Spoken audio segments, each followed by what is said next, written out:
Hello, and welcome to Wide Open Reviews. Today we're going to be taking a look at the new HD Hero 2 from GoPro, comparing it to the original GoPro, and lastly, looking at those amazing new features.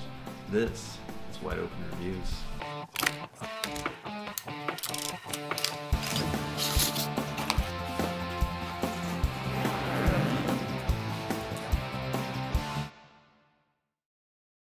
The GoPro is arguably the best and most well-known sports camera in the business.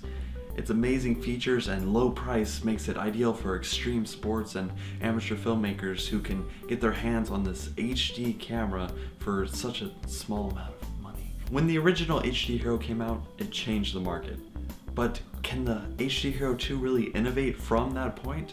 The answer is yes. The new HD Hero has tons of new features, including a new lens that's supposedly 2 times sharper than the original GoPro, an 11 megapixel sensor for taking pictures, and it can do that at 10 frames per second, which is pretty amazing for that little camera. Luckily, GoPro took some advice from its consumers and redid the menu system. I don't know if you've used the original HD Hero menu system, but it sucks.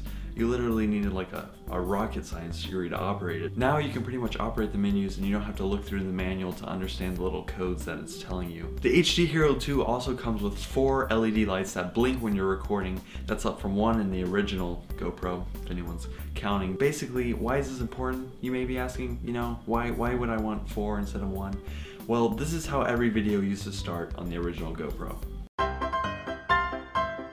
Why is that? Because we had to look at the front to see if the LED light was blinking and the camera was recording, but now it has one on almost every side, so no matter where you are, you can see without having to look at the front if it's recording, and it's very helpful, and it avoids those little impromptu profile pictures you get with looking at the front. Another nifty new feature is the ability to change the field of view on the camera. Wait, what's that? Huh? You don't know what I'm talking about? Okay, here's a little video demonstration for you.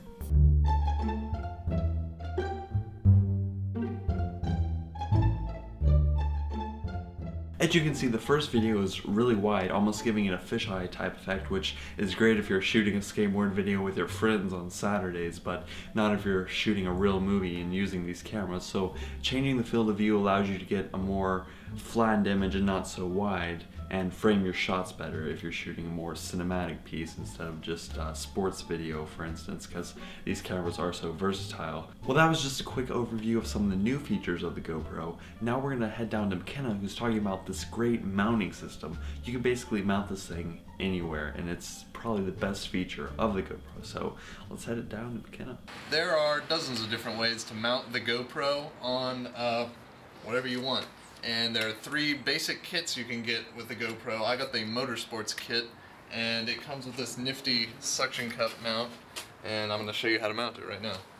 It's really easy to stick this mount onto things. You just push the button in, stick the suction cup, and then tighten it down. It's pretty solid. Earlier I put this sticky mount onto my helmet, which uses a quick release system. And these are really inexpensive, and you can stick them to a lot of different things and really just leave them there. A cool addition to GoPro's lineup of accessories is this LCD backpack, which will run you about 80 bucks. And it is really useful, because before you can't see anything that the GoPro sees. You really gotta guess with it. With the LCD backpack, I just line up where I want the GoPro to point and turn the LCD off, and we're ready to go. So let's take it for a test.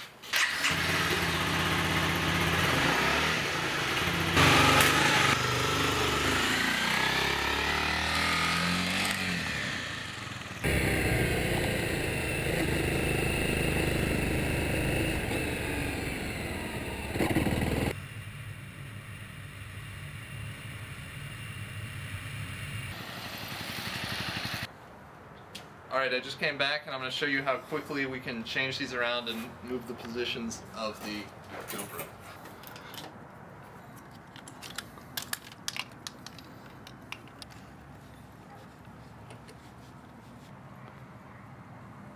Now we can also combine the GoPro using this tripod mount with another versatile piece of equipment that we like, the Gorilla Pod.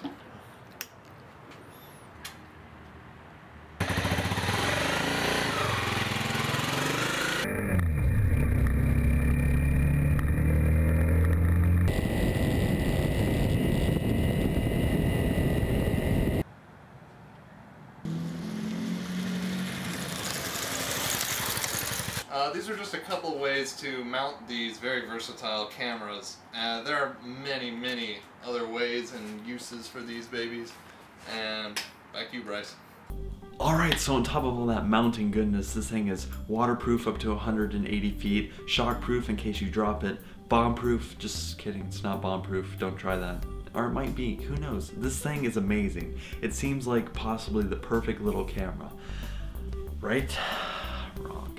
The main flaw that really hurts this camera is its poor low light capability. Now, all cameras kind of struggle to low light, but this one is just exceptionally bad. Supposedly one of the news features was they improved the low light capability, but all they really did was they made the image brighter, but it's noisy, and it's so noisy you can't even use it. It kind of hurts to look at it. Poop, right? So GoPro, if you're watching this, please fix your low light and this camera will be the best. Alright, so that wraps up this episode of Wide Open Reviews. If you have any questions or comments about the camera, you can leave them in the comments section below. You can follow us on our Facebook here, or our Twitter here, and more up-to-date info, including a blog with 24/7 camera news on our website, wideopenreviews.com. Thanks for watching, and I'll see you guys next time. Adios.